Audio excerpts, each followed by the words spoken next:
Ya, kita lanjut ya buat presentasi BIM UAS hari ini. Jadi untuk yang urutan ke-8 bisa di-share videonya. Jika misalnya tidak bisa di-share, bisa minta tolong yang lain ya. Oke, Firman, eh, saya izin share screen ya. Iya.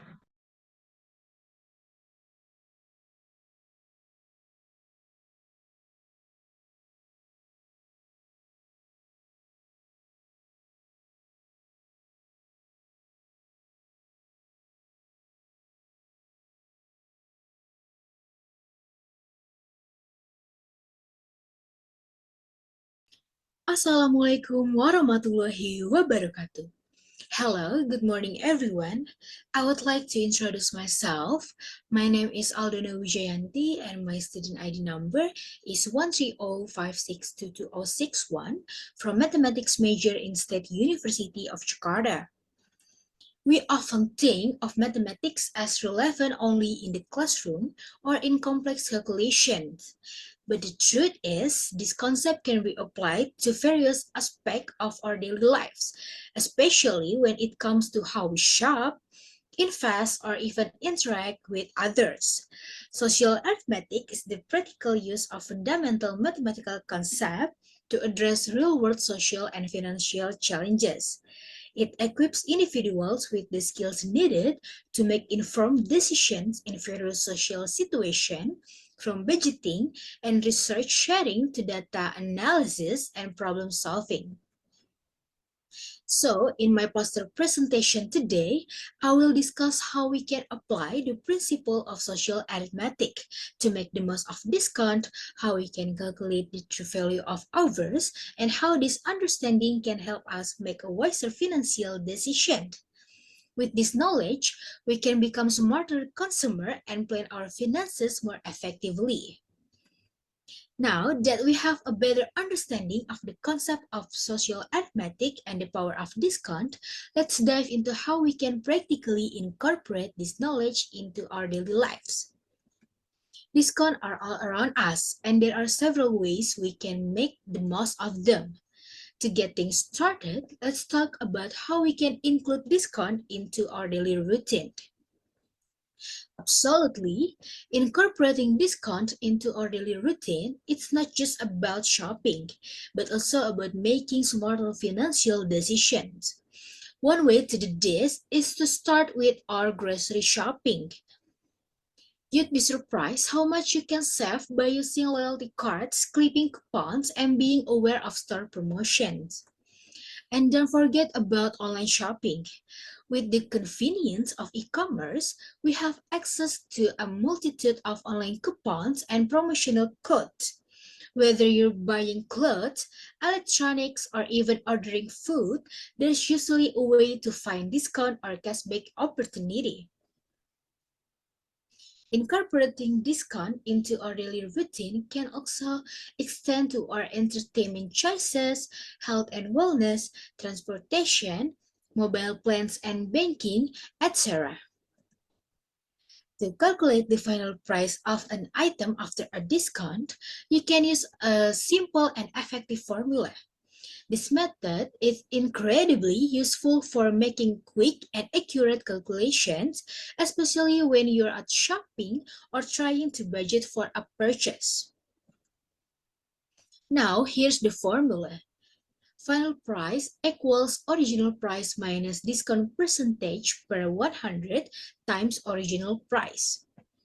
So, there is an example calculation. Let's say you want to buy a shirt with an original price of $50 and it's currently on sale with a 25% discount. To calculate the final price after a discount, you can use the formula as follows. Final price equals to $50 minus 25 per 100 times $50. So we have the final price is $37.50. So the price of the shirt after discount is $37.50. This formula works for any type of discount, whether it's a percentage discount or a fixed dollar amount. It's a handy tool to have in your financial toolkit for quick and accurate calculations when you're shopping or budgeting for expenses. In essence, a discount is a price cut on a product or service. It's a tool used by businesses to achieve various goals such as attracting customers, boosting sales, or clearing inventory.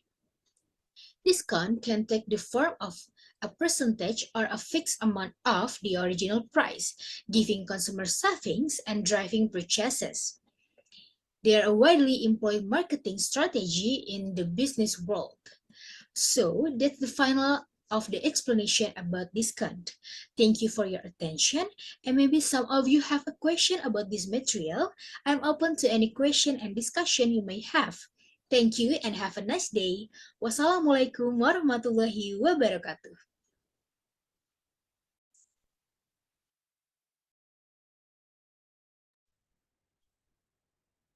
Oke, karena video pemaparannya sudah selesai dari Aldona, maka akan dibuka sesi Q&A-nya atau question and answer. Jadi yang pengen bertanya boleh diangkat tangan ya, di apa? Kasih reaksi angkat tangan.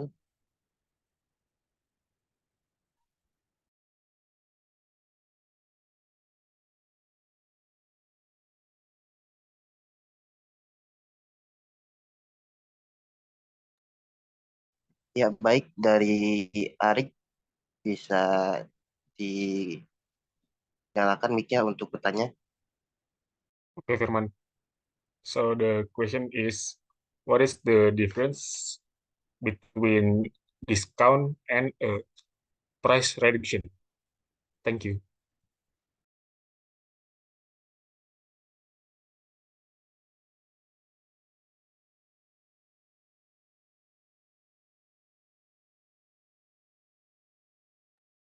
Is it clear, Aldona? Ya, it's clear. Ini langsung jawab aja Firman atau gimana? Kalau bisa sih dikumpulin dulu aja, jadi nanti tinggal langsung jawab semuanya. Okay, next question. Oke, next question, Cika. Okay, I'm Chika. I want to ask is how do companies usually incorporate discount into their marketing strategies? Okay, is it clear, Aldona? Yeah, it is clear. Okay, I will answer the first question. The first question is what the difference between a discount and a price reduction. So the big difference between a discount and a price reduction is how they're described and what they do to the original price. When you talk about discount, it's like when you see something on sale for 20% off the regular price. The cool thing is the amount you save depends on how much the item costs in the first place. Discounts are what stores use to get you to buy stuff and show you how much you're saving. Now, price reduction. A price reduction is more straightforward. It's when they just take a fixed amount of the original price, like $10 of a $100 item or $10 of a $50 item. No matter what, it's always a $10 discount, and they use this when they want to clear stuff out, give you a special deal, or keep the discount consistent no matter what you're buying. So it's my answer for Arik's question. Is it clear, Arik? Okay, Aldona, clear. Thank you. You're welcome. And I will answer the second question. The second question is, how do companies usually incorporate discount into their marketing strategies? So, companies use discount in their marketing plans to reach all kinds of goals. They're like these powerful tricks to get people interested, sell more stuff, and make sure they're not stuck with a ton of old stock. And they're great for making customers stick around and coming back for more. you've seen the seasonal deals and when they bundle stuff together. That's all about giving folks what they expect. And when they say spend a bit more, get a discount, they're getting us to shop a little extra. It's like a win-win. Companies also use discounts to keep their prices competitive in the market, which is pretty smart. Sometimes they'll even give you sometimes they'll even give you something special if you share your info. Plus, discount can make you take action like trying out their online store or telling your friends about them. But the thing is, they've got to plan it all out carefully to make sure it helps their business goals and keeps them making money, all without messing with their brand's reputation. Is it clear, Chika? Okay, is it clear, Aldona? Thank you. You're welcome. Oke, karena pemaparan dari Aldona sudah selesai, bisa ditutup, Aldona.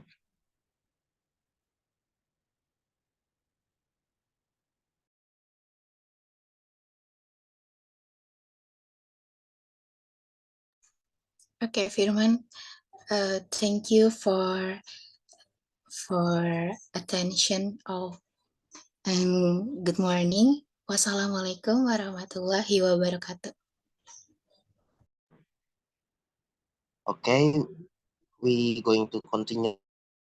Jadi untuk yang selanjutnya itu ada Salsabila, apakah benar? Iya, betul. Di screen ya. Iya.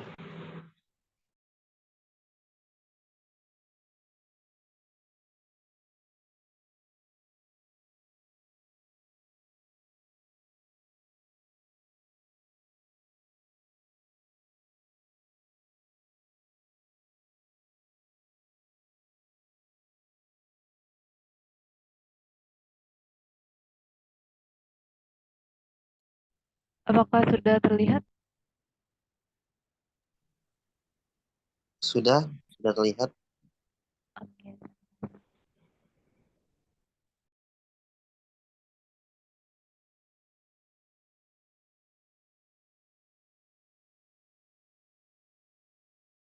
Assalamualaikum warahmatullahi wabarakatuh. Hello everyone, I'm Salsabila Aulia from the Department of Mathematics at State University of Jakarta. We know that the days in Jakarta are currently very hot, right? At this time, I'm going to discuss about my topic is the hourly temperature in Jakarta, the Riven Sun approach and understanding pattern. How does the Riven Sun approach can help us and to understand patterns? Okay, we know to get the answers, so the next section is introduction. Alright, the Riemann-Sum approach is a mathematical method used to calculate the area under a curve. In the context of temperature, it helps identify patterns in temperature over time, such as daily or seasonal variation, and provide insight temperature behavior. And this information can be used to make informed decisions such as adjusting daily activities or optimizing energy usage. And then in here, there is the concept of Riemann sum. We can see and look at the formula is sigma E from E is 1 to n of fx bar E dot delta x E. So we can see fx bar E is the representation of the curve and on this graph, and then the delta xe is the interval, maybe from start from 6 a.m. to 6 p.m. and then the sub interval like is the on this is the rectangle, so many rectangle in here is a sub interval. Right, in the materials and methods section. First of all, let's look at the temperature data on Monday, October 16, 2023 in Jakarta. We can see the black line dots. There, yeah, we can see the black line dots is the fluctuation can increase and decrease. Yes, the temperature in Jakarta tends to fluctuate significantly throughout the day. But alright, and then we can see to the fine purple line. Fine purple line is the hourly average temperature. Yeah. So I want to calculate from the fluctuation from backline dots to get the average temperature. So I will compare the result to uh, the value actual from the fine purple line. Right in the section of the results, we are going to explore interesting calculation around the hourly average temperature in Jakarta, especially in the time range from 6 a.m. to 6 p.m. We know the formula during sum, just write again, and then we know the data from the on the graph before. Then we just plug in the data, and then we divide it by the interval time. Then we get the average hourly temperature is the 30 to 90 degrees Celsius. This is approximately to 34 degrees Celsius. The result of the average hourly temperature obtained with the Riemann sum gets the same accuracy as the hourly average temperature. We can see in the figure 1 in the fine purple line in the set before we see in figure 1 is which indicate almost 34 degrees Celsius or above 30 degrees Celsius. So,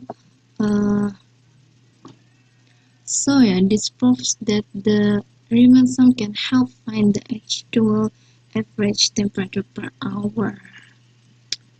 And then the average temperature on Monday, we can see in the fine purple line in the C in figure 1, and then represent the area curve that shows the pattern of periodic increases and decreases in a day and night. Alright, so the pattern on Monday makes it possible to reflect the same temperature pattern on the next day with the possibility of an increase or decrease in temperature due to the influence of weather factor. We can see in figure 2 there is the same periodic pattern. Right. In the last section, we get the conclusion that the Riemann sum approach helps identify temperature patterns in a short time range by calculating the area below the temperature curve against time at its subinterval. And then the temperature pattern can be identified as a periodic variation. Remember that purple line. If the area under curve increases or decreases in the regular pattern, but if the region area below a curve changes randomly like this, it indicates a random fluctuation. You must remember that it's black dot line like this. Temperature patterns depend on factors such as seasons, weather, and environment. So, the Riemann sum approach and is not only a mathematical tool but also a window into Jakarta temperature complexity.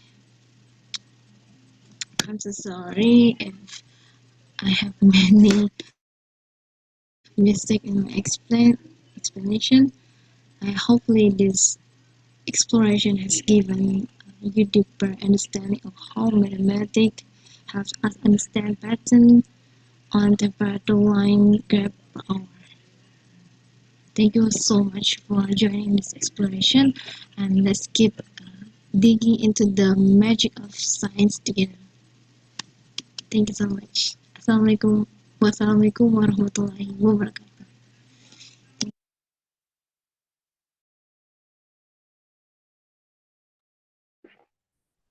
Ya, bisa dibuka berarti ya untuk sesi Q&A-nya. You can. Buat yang ingin bertanya bisa Can you angkat can you tangannya. hear me? Yeah, Hello. Ayo, Yes. Okay. Thank you, Salsa, for the presentation. I really appreciate it. But I have a question. Can the Riemann sum approach predict future temperatures? That's from me. Stephen, thank you Okay, for your Salsa, thank you for presenting a presentation as good and complete as this, and also for interesting me to ask questions about anything that may not have been present in your past. Hello, I'm Rafli Sultan Kabani, and my question is, apart from representing the temperature dynamics of an area in a certain unit of time, can you give other examples in real life that use Riemann sums application? Thank you. Okay, thank you for your question, Rafli and Stephen. I will give the answer after 1 minute to thinking about the answer.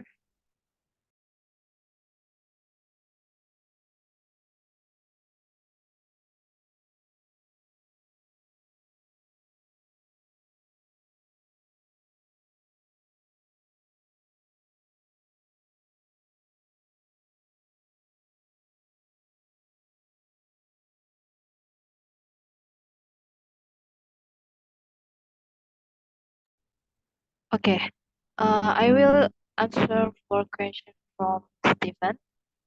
The question is, can the Riemann sum approach predict future temperature? The answer is no. There is no clear evidence that the Riemann sum approach can be used to predict future temperature, because the Riemann sum approach is a method to estimate the average temperature in a room or in space by dividing it into several sub-intervals and calculating the area under the temperature curve over time for each sub-interval. However, the Riemann sum approach is not designed to predict future temperature. So to predict future temperature, we can use other methods such as predictive models based on historical data and other factors that affect temperature, such as weather and environment. It is needed to be used. So I think it's not recommended to use the Riemann sum approach to predict future temperature, because we need to use more complicated methods like machine learning with the numerical models and time series analysis. Is it clear, Stephen, for my answer?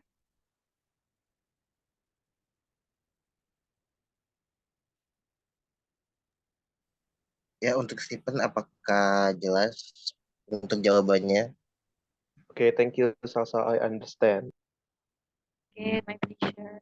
Okay, I will answer to the next question from Rafli. The question is, apart from presenting the temperature dynamic of an are in a certain unit of time, can you give other example in real life that use the Riemann sum application? Okay, I think I will give 5 examples. So, and first example is the Riemann sum approach can be estimating the area of a field or farm by dividing it into several subintervals and calculating the area under the boundary curve over time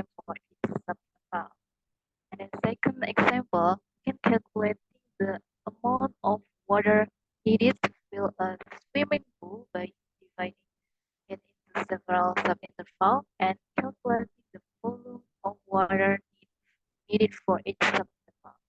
Then third example, we can predicting the amount of rainfall in a certain area by dividing it into several subintervals and calculating the volume of water that fall on each subinterval. And then fourth example, we can calculating the amount of paint needed, needed to cover the surface by dividing it into several subintervals and calculating the area under the surface curve over time for each subinterval. And the last example, we can approximate integral in calculus, which is useful in many fields such as basic, engineering, and economics. Overall, the Riemann sum approach is a versatile mathematical concept that has many practical applications on various fields. Is it Maaf, clear? Salsa, mic-nya agak putus-putus. Oh ya, Iya tadi. I will repeat the answer maybe. Okay, from maybe in the last example from the Riemann sum approach in real life application is approximately integral in calculus, which is useful in many fields such as physics, engineering, and economics. Overall, the Riemann sum approach is a versatile mathematical concept that has many practical applications on various fields. Is it clearly from my answer?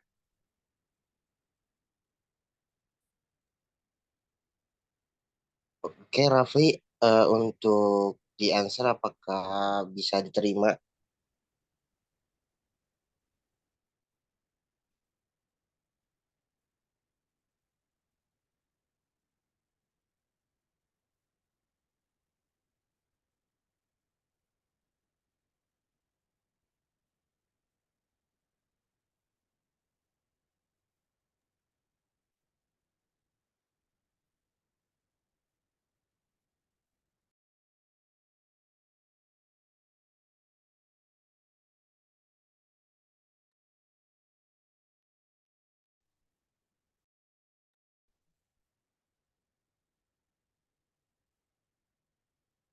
Buat Raffi, apakah masih ada di sini?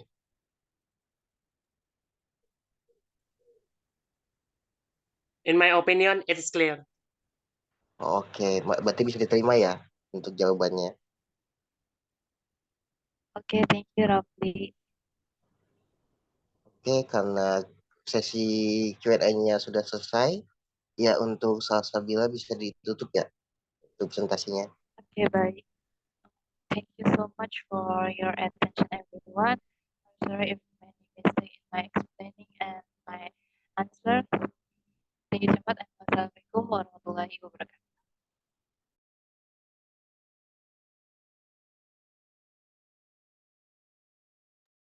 Oke, berarti kita lanjut ke presentasi yang selanjutnya. Berarti ini ke yang 10 ya. Oke, ke 10 itu ada Aura. Apakah Aura sudah ada di sini?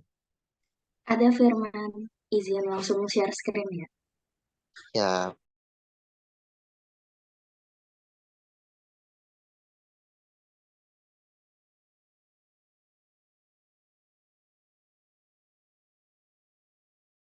Bismillahirrahmanirrahim. Assalamualaikum warahmatullahi wabarakatuh. Hello everyone, I am Aura Malika Alfianto from the class of 2022 majoring in mathematics. First of all, I would like to say big thanks to my Puspita as a lecturer who gave me opportunity to do a poster presentation today. And I also want to say thanks to all of my friends that support me during making this poster. On this occasion, I will present interested information about decision tree application for identifying human intelligence types. Did you know A decision tree is a discrete mathematical algorithm used for decision making. The purpose of using decision tree in this case is to show how it can be used to identify the dominant type of human intelligence. The function of identifying human multiple intelligence is can help them to understand their strength. If someone more proficient in a certain type of intelligence, it is likely that their performance will be better. There are 8 types of intelligence that humans may possess, including musical, body kinesthetic, interpersonal, verbal linguistic, logical mathematical, naturalistic, interpersonal, and visual spatial. A decision tree employs a tree structure where each node represents an attribute, its branch represents the value of that attribute, the leaf represents human intelligence type, and the top node is called the root. The concept of the decision tree is to transform data into a decision tree on and decision rules. For example, let's say Jonah is a 15 years old who enjoys bicycle activities. So from the root, we can move to the right branch, which is node 3. Then he also prefers inanimate objects like things rather than flowers. So we can move to the left branch, which is node 6.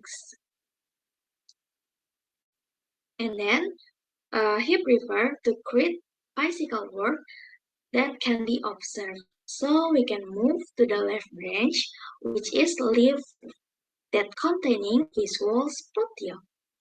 By tracing the decision tree, we can determine that Jonah has a visual spatial intelligence type. Based on the information, we can conclude that the application of decision tree is a powerful tool for identifying dominant human intelligence types. And by knowing the dominant intelligence types, individuals can plan their future more effectively. Okay, maybe that's all that I can inform about decision tree application for identifying human intelligence type. I'm so sorry if there are any mistake in delivering information or in my pronunciation. And thanks for all the attention. Wassalamualaikum warahmatullahi wabarakatuh.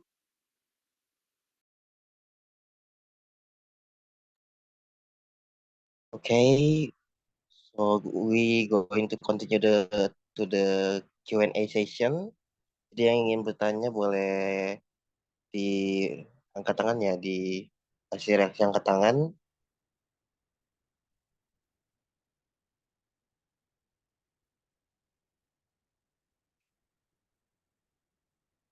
Ya, ada Ika Dini, boleh bertanya langsung. Aura, I want to ask, how do decision tree process the data used in identifying human intelligence types? Oke, apakah Aura jelas untuk pertanyaannya dari Ika? Jelas, mungkin dilanjut ke pertanyaan dari Lisa dulu, baru dijawab. Oke, buat Lisa boleh dinyalain mic-nya untuk bertanya. Oke, apakah suara saya terdengar, Firman, sebelumnya? Iya, terdengar aman kok. Oke, Aura, I want to ask you about your poster. What are the main benefits of using decision tree of identifying human intelligence? Thank you. Is it clear, Aura? Clear, Lisa. Okay, thank you, Aura. Oke, langsung jawab ya. Iya, Thanks for boleh. Thanks for the question, Dini and Lisa. First, I will answer the question. The question is how the decision tree process the data used to identify the type of human intelligence. This decision tree process data by identifying individual attribute or feature, deciding on the most relevant question to ask, and then moving on to the next node based on the answer. until a category of human intelligence is identified. Maybe that's answer for me. Is it clear, Dini? Clear, Aura. Thank you. Okay, you're welcome, Dini. Next, I will answer Lisa's question. The question is about what the main benefit of using decision tree in identifying types of intelligence. The main benefit of using decision tree is that they can simplify the decision-making process in identifying types of intelligence by grouping individuals based on their characteristics. And once individuals understand their type of intelligence, it will be easier for them to determine the next education or career path that is suitable for their personality. Maybe that's answer for me. Is it clear? Is it clear, Lisa? It is clear. Thank you, Aura. Okay, you're welcome, Lisa. Okay, maybe that's all for me. Thank you for the opportunity and the attention. Wassalamualaikum warahmatullahi wabarakatuh. Waalaikumsalam warahmatullahi wabarakatuh. Oke, untuk presentasi daurah sudah selesai. Kita lanjut ke presentasi yang selanjutnya. Ada dari Leila, apakah sudah hadir di Zoom ini?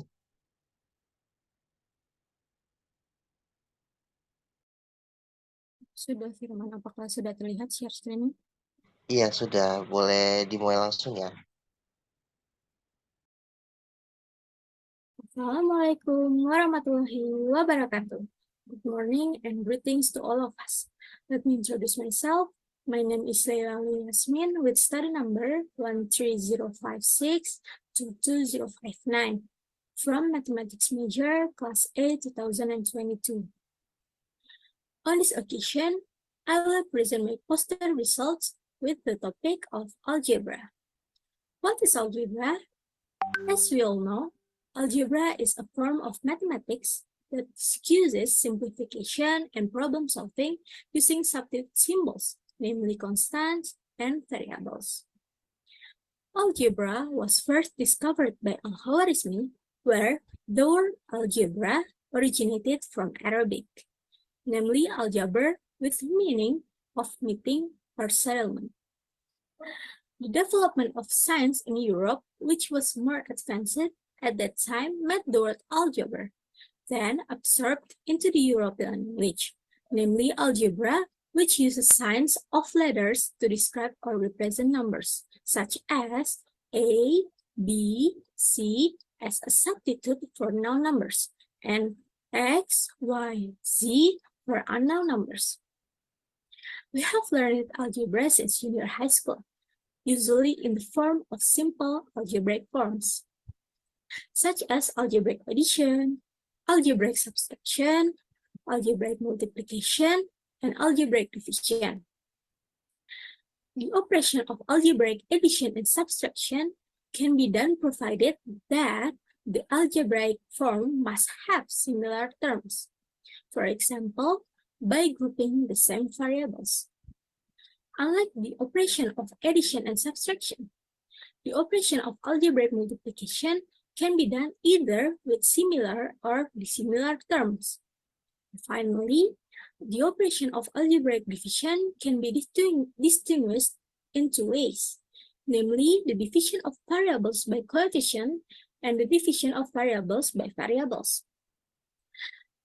After the explanation above, we know that the general form of algebra consists of: the first is a variable.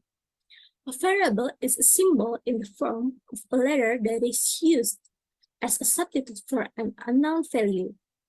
The letters commonly used to describe a variable are the letters X, Y, and Z. The second is the coefficient. The coefficient is a value used to multiply a variable. If a variable has a value of 1, then the value will not be written. And the third is constant.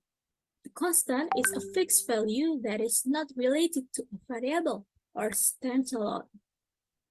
I take an example of the simple form of equation with the value 2 times x plus 6, where the number of 2 represents the form of the coefficient, x represents the form of variable, and the number of 6 represents the form of the constant.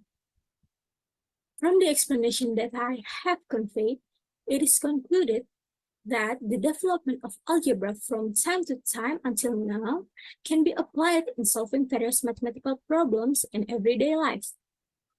As a specific illustration, it can be applied in trading activities or the distribution of pocket money earned by each child. That's what I can say about algebra in this discussion. Hopefully it can be easily understood by all of us. Thank you and good morning. Wassalamualaikum warahmatullahi wabarakatuh.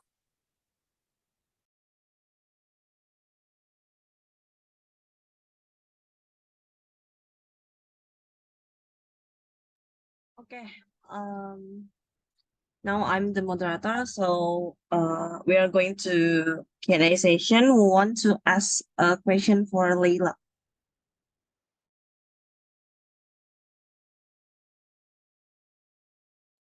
Oke, kepada Ika Dini boleh give a question for Leila. Okay, Laila. I want to ask, what happens when there are no variables in an algebra expression?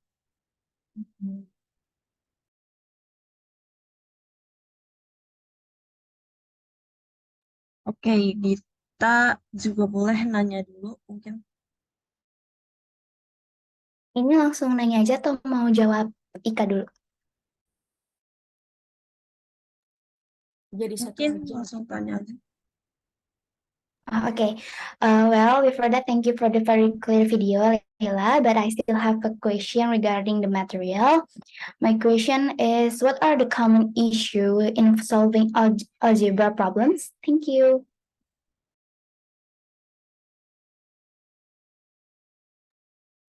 Okay, thank you for the question, Dini and Dita.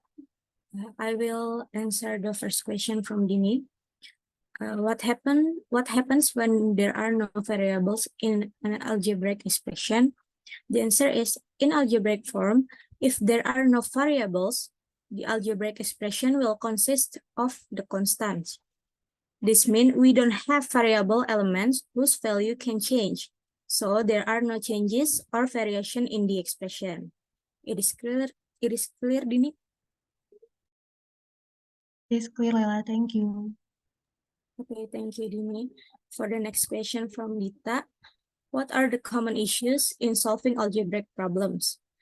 In solving algebraic problems, common issues include difficulties in formulating equation, solving equation, calculation errors, interpreting solution, lack of understanding of algebraic concept, and real-world application problems. Then we have the solution. The solution is involve practice, understanding of concept, and the use of appropriate methods. It is clear, Dita?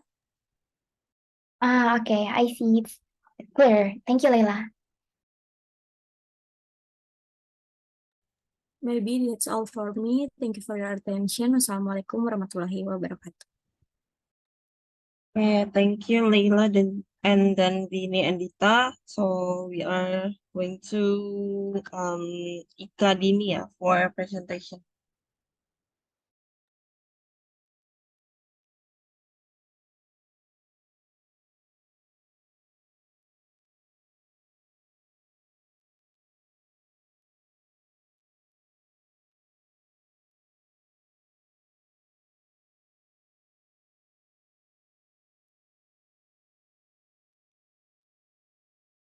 Michael?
Assalamualaikum warahmatullahi wabarakatuh.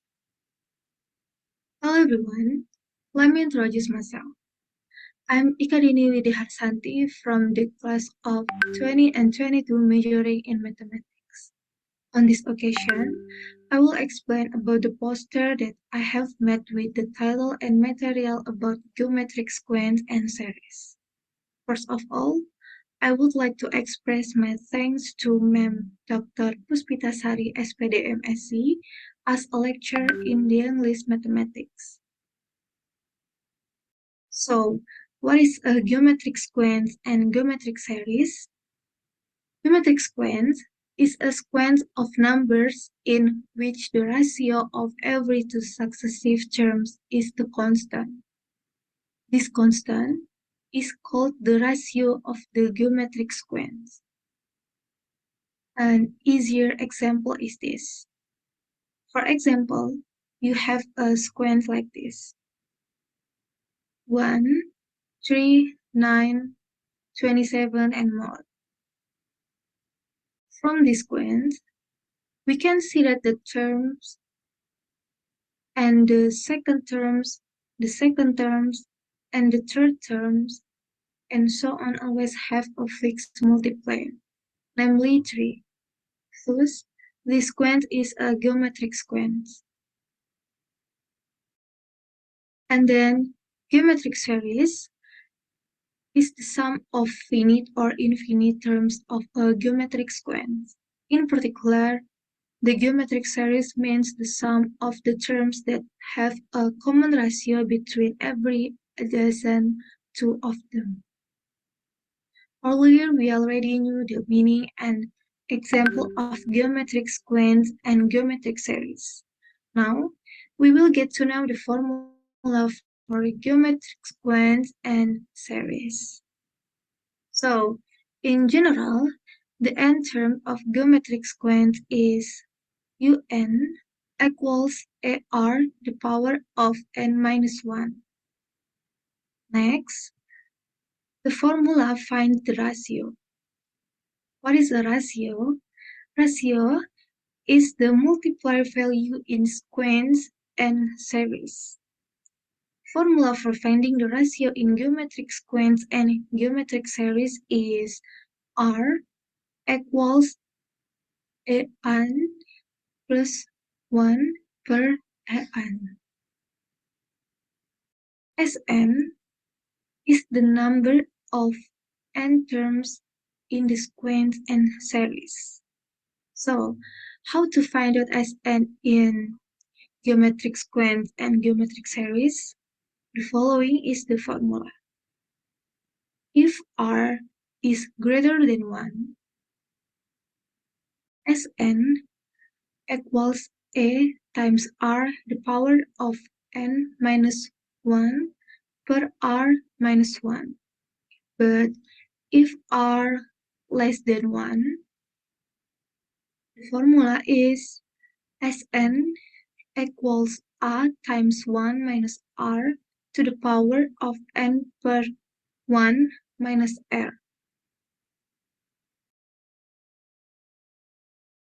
Next, in the poster we can see there are several steps to use the formula.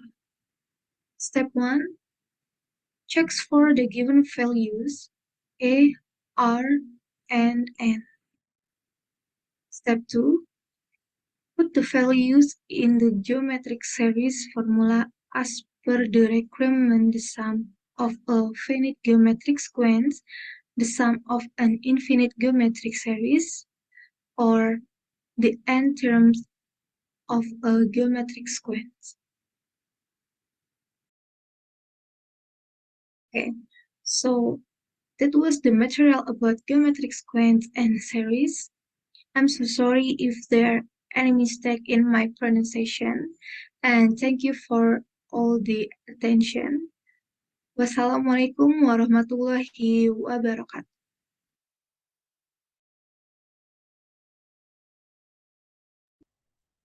Okay, thank you for the presentation, Ikadini. We are going to Q&A session again. So who wants to ask, just raise your hand.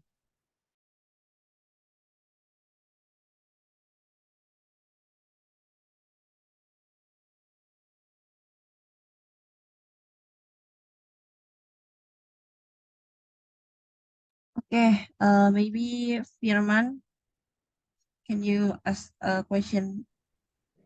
Okay, did my voice,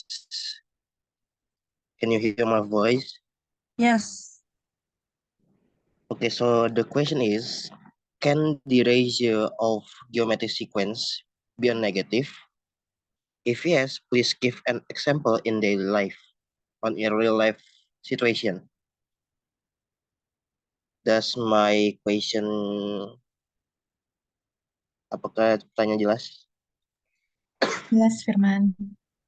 Okay.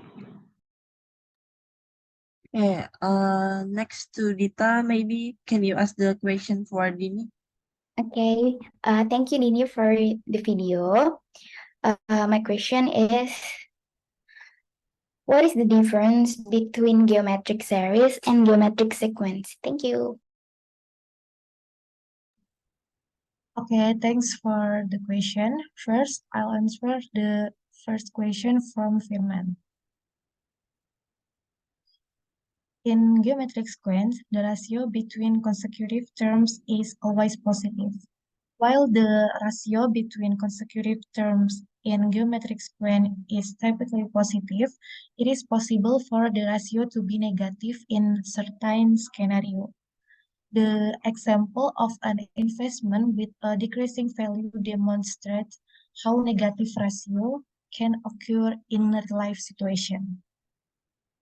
Next question from Dita. The main difference between a geometric sequence and geometric series lies in their purpose and representation. A geometric sequence is a list of numbers that follow a specific pattern, while a geometric series is the sum of those numbers. Geometric sequences are concerned with the individual terms, whereas geometric series focus on the accumulation or total sum of those terms. Another significant distinction is that geometric sequence can be finite or infinite, but geometric series can only be finite if the sum of the terms has a definite value. If the sum of the terms goes toward infinity, the geometric series is considered infinite. Is it clear, Firman and Dita? It is clear. Yes, very clear. Very clear. Thank you, Dini. You're welcome. Anyway, thank you for your attention. Wassalamualaikum warahmatullahi wabarakatuh. Okay, Waalaikumsalam warahmatullahi wabarakatuh. Thank you for Dini, Dita, and then Firman. Okay, let's move on to Liza to show presentation.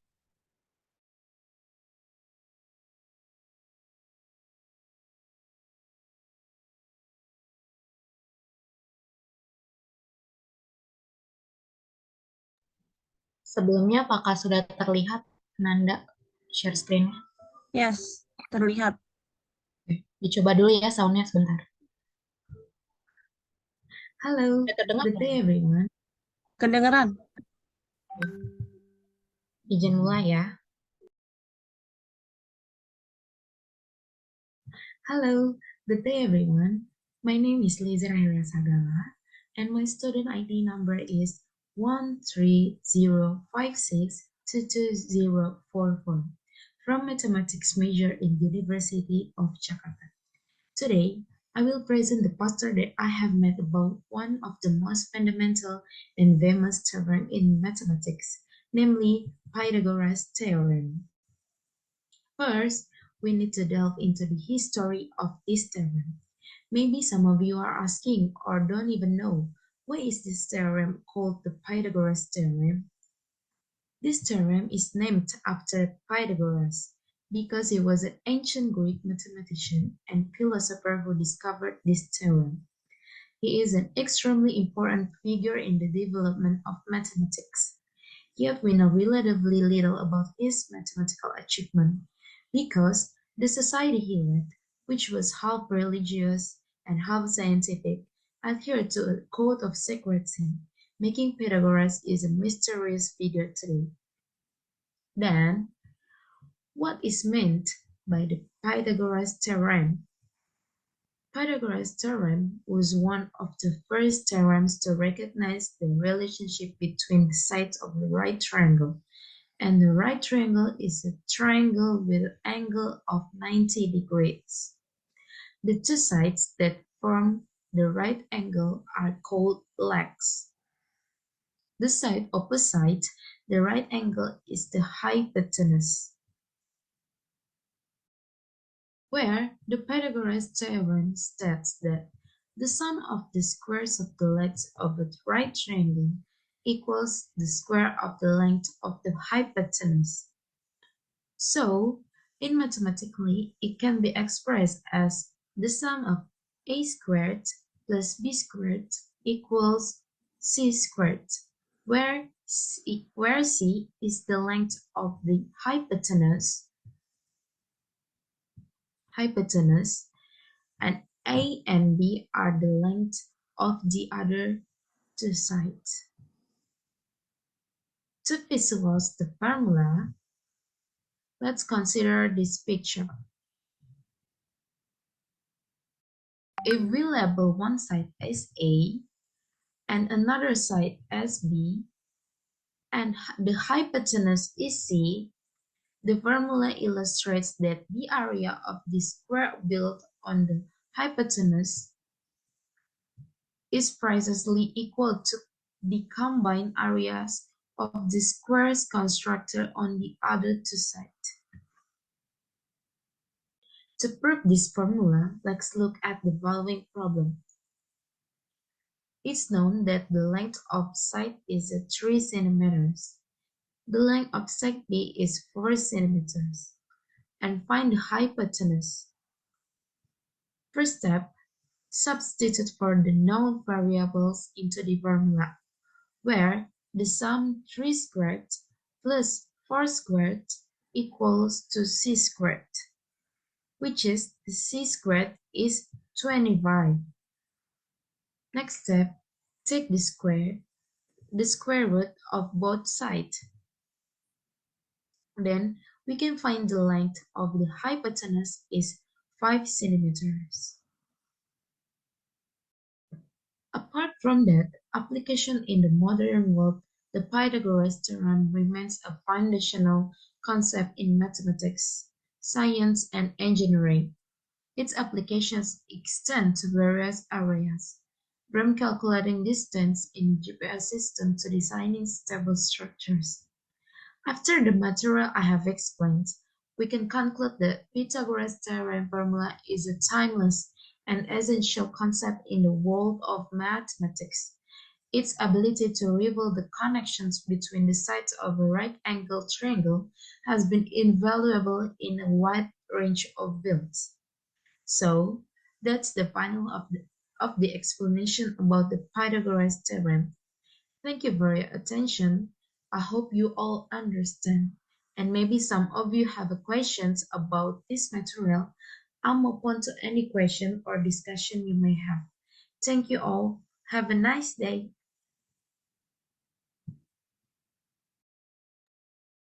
Okay, thank you, Lisa, for the presentation. We next to Q&A section again. So if you want to ask your question, just raise your hand.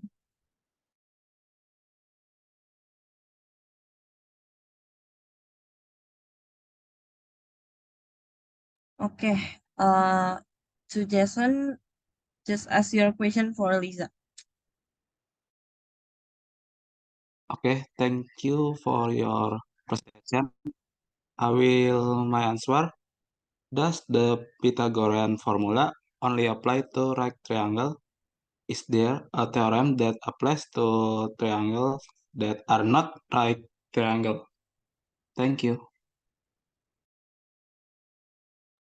Okay, maybe next to Gaitsa, you can ask your question. Thank you, Nanda. So I want to ask about the poster, and the question is, does the Pythagorean formula apply in three-dimensional space? Thank you.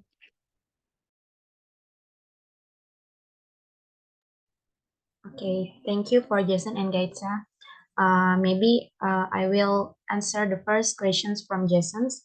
Does the Pythagorean formula only apply to right triangles? Is there a theorem that applies to triangles that are not right triangles? The answer is yes, the Pythagorean formula is only for the right triangles, but there is a theorem that is almost the same as the Pythagorean theorem for all types of triangles. Usually we know it as the hukum kuadrat segitiga. Is it clear, Jason? Yes, thank you. Okay, thank you, Jason. And next, I will answer the second questions from Gaita. Does the Pythagorean formula apply in three-dimensional space? The answer is yes. The Pythagorean formula applies in three-dimensional space too. In three-dimensional space, the formula becomes the sum of a square plus b square plus c square is equal to d squared, where the d is length of the hypotenuse in a three-dimensional triangle. So this is the answer. Is it clear, Gaita? Okay, it is clear. Thank you, Lisa, for the answer. Okay, thank you. Anyway, thank you for your attention, guys. Good morning. Okay, thank you, Lisa, and then Gaita and also Jason. Let's move to the last presenter today, Andita Bina. Oke, izin share screen ya.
Assalamualaikum warahmatullahi wabarakatuh. Good morning everyone, my name is Andita Bina from the 3rd semester Mathematics study program. On this poster, I will bring material about mean, median, and mode. Mean, median, and mode are mathematical tools used to understand and describe groups of number. They have a long history of use in various aspects of life. The concept of mean, median, and mode have evolved over time, and they have no particular individual or founder associated with them.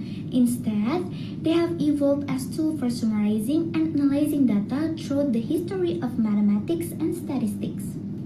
First, let me explain about mean. To calculate the mean, you add up all the values in dataset and then divide that sum by the total number of values. This helps summarize the data and allows for easy comparison between different data sets or groups of data. Let's look into the formula of mean. The formula is x bar equals the sum of x sub 1 plus x sub 2 to the next and then divided by n equals 1 over n, and the summation from I equals 1 to n of x sub I. Next is median. Median is statistical measure of central tendency. It is the middle value in dataset when all the values are arranged in ascending or descending order. If there is an even number of values, the median is the average of the two middle values. The median is often used when dealing with dataset that may have outliers or are not normally distributed. Let's look into the formula of median. If n is even, then the formula is the sum of x sub the quotient of n over 2 plus x sub the quotient of n over 2 plus 1 is divided by 2.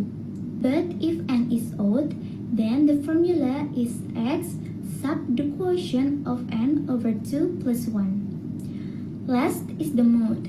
Unlike mean and median, which is represent the average or middle value, mode highlights the most common value in data. The mode is especially useful when you want to identify the most common category or value in dataset, making it valuable in a variety of applications from statistics to everyday life. Next, I created a simple example involving the number of biscuits consumed by a group of people over a week. Here is the dataset that represents the number of biscuits consumed by each person. Here there are the values 2, 4, 6, 2, 5, 3, 2, 3, 4, and 4. Now let's calculate the mean, median, and mode values for this dataset. I will start with mean by adding up all the values and divided them by the number of values. The sum of 2 plus 4 plus 6 plus 2 plus 5 plus 3 plus 2 plus 3 plus 4 plus 4 is divided by 10 equals 3.5. The average number of biscuits consumed 3.5 biscuits per person per day. Next is the median part.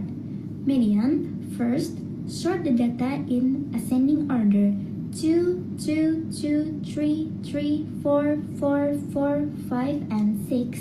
Since there are 10 values, even number, the median is the average of the two middle values, 3 and 4. Then we find the average, which is the sum of 3 plus 4 is divided by 2, equals 7 over 2 equals 3.5.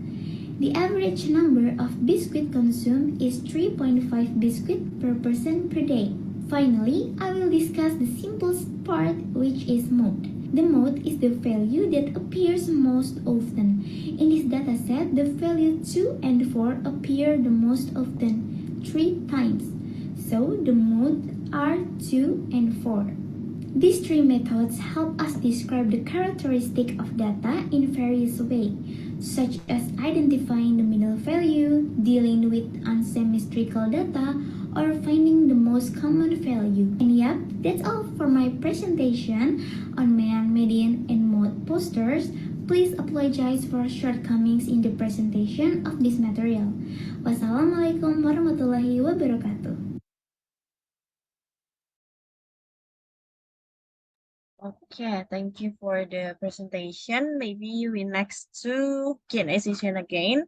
So if you want to ask your question to Dita, just raise your hand.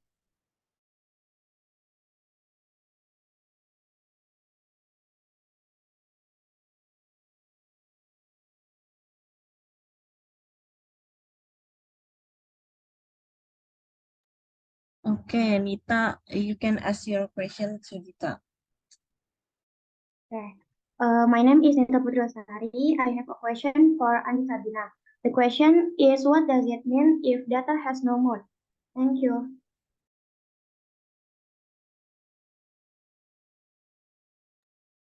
Sorry, Nita, can you write it down your question on the Yeah, chat? okay. Yeah, thank you. Okay, next to Gilang, you can ask your question. Okay, thank you. My name is Gilang. Great presentation, Dita. I was practically impressed by your presentation. Now I have a question for you. So can you give us an examples of the use of mean, median, and mode in real life scenarios? Okay, Gilang, please write it down your question on the chat. Thank you. Okay, thank you, Dita.